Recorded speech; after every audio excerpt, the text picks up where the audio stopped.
few hours ago, Japan signed unconditional surrender to the Allies, just 6 years from the September weekend in which German aggression started the Second World War. Now, as General MacArthur said after the surrender ceremony, the entire world lies quietly at peace.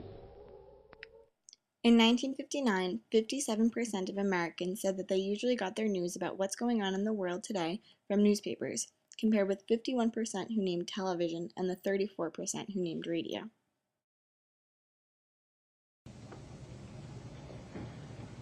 From Dallas, Texas, the flash, apparently official, President Kennedy died at 1 p.m. Central Standard Time, 2 o'clock Eastern Standard Time, some 38 minutes ago.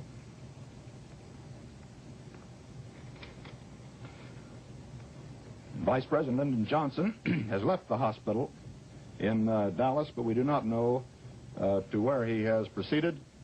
Presumably, he will be taking the oath of office shortly and become the 36th President of the United States.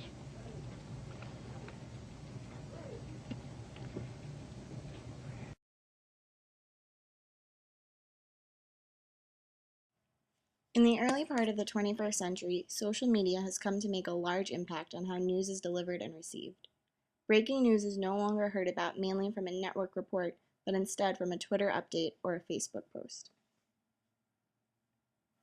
The changes of the past 2 decades of the 20th century are clearly reshaping local, national, and international politics, economics and culture, and the role of the media in this new information world.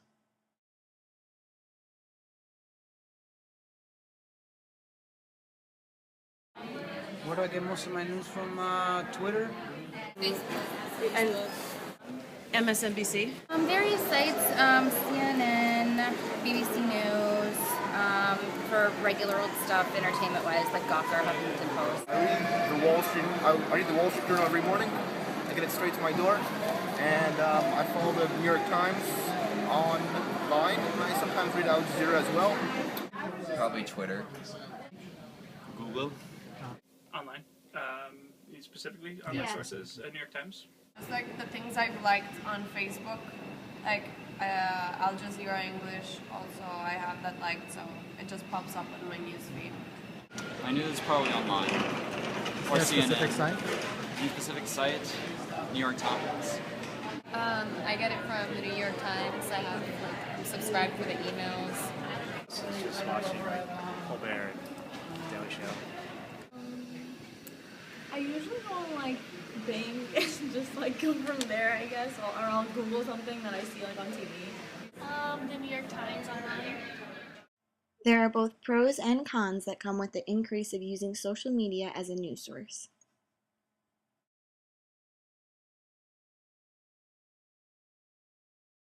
First off, the blog liberates what had formerly been a very closed system. That the New York Times, for example, only publishes 10 letters to the editor, but blogs permit anyone who wants to have their own opinion.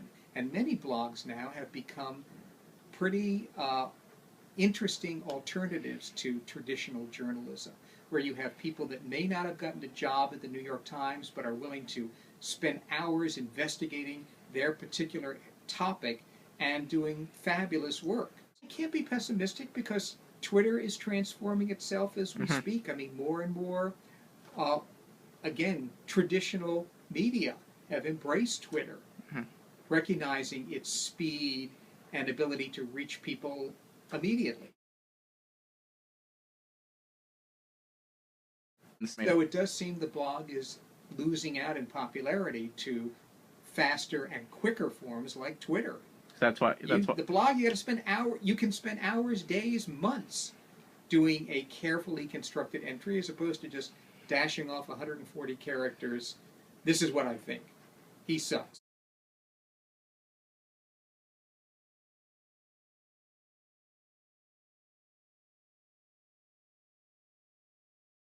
You look at most Twitter feeds that are about news, so many of them are Twitter feeds that are generated by the New York Times, BBC, and so forth. So just as in the old days where new media such as TV got its information from newspapers. Even in new technologies now, there's still some reliance on traditional media, which have the money to hire reporters to actually get real information. But it is true, as you note, that Twitter has, for good and for bad, and mostly for the latter, kind of swamped and swarmed over the news field, and that's given us a lot of misinformation as well, because anybody can post anything, and it's all just part of the general conversation. I see. That for many younger audiences who don't rely on traditional media like newspapers and even TV news, Twitter and Facebook, unfortunately, have become something they rely on without really considering the fact that anything can be posted there.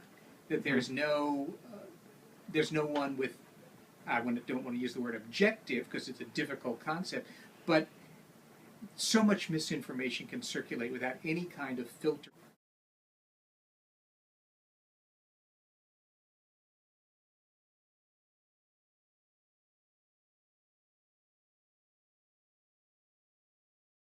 I was actually awake when it happened, and then I got to my house and it was on TV. I think it was MSNBC. On Young News. Actually, SportsCenter is the first notification I received on my phone as a result of it, because of it. A friend told me that there had been bombings in Boston, and I immediately went to the computer. On Facebook, actually. I think the first thing I heard about it was on Facebook, on my phone, and then I just walked to the cafeteria and it was actually on TV here, breaking news. Facebook? I heard about it through coworkers and then looked it up on CNN. I heard that some people talking about it. And my parents were watching it on the TV, and then on Facebook everybody was talking about it and putting up pictures. But if you ask me how did I find out about the marathon, Twitter. Yeah, there you go. Yeah. And I asked my students that question, and the number one answer was Facebook. Was Facebook? But again, it's Facebook because one of their friends commented about it. It's not because the New York Times was offering a Facebook feed about it. In the immediate aftermath of the bombings at the Boston Marathon on April 15, 2013, the media, including CNN, made numerous inaccurate reports relating to the number of explosive devices, the impact of the event, the suspects, and the motivations of the bombing.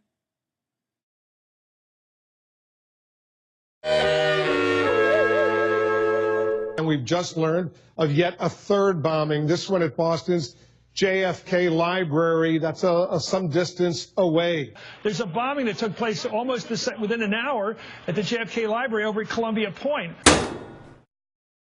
Law enforcement official says cell phone service has been shut down in the area. The cell phone service in these surrounding areas was completely shut down to prevent any possible remote explosive detonations. That an arrest has been made in the investigation here in Boston. So the suspect that was identified has now been arrested. We've confirmed with 2 different law enforcement sources that an arrest has been made. The arrest has been made. I was told the video enhancement showed a dark-skinned male. I should note we have blurred out the young men's faces here because, as you might have noticed, these are not the suspects, no matter how badly the New York Post's requisite screaming headline would like you to believe they are. Yeah, the Saturday National and the Allard B, and then it was determined there was no involvement, and they made a statement to that effect. Well, I just learned from my own sources that he is now going to be deported on national security grounds next Tuesday. The Boston Marathon is a perfect example where the competitiveness, even in traditional media, to get information out there, whether the information is A, true, B, reliable, kind of takes over. And the alternate forms of distribution from Twitter and Facebook have made it so that it's very, very difficult now to get but to get consistently reliable information.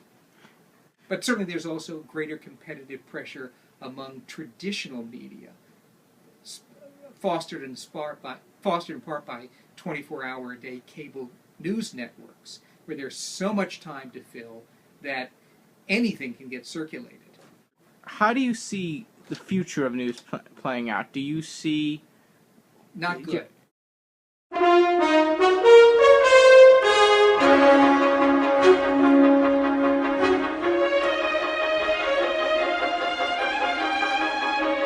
Bye.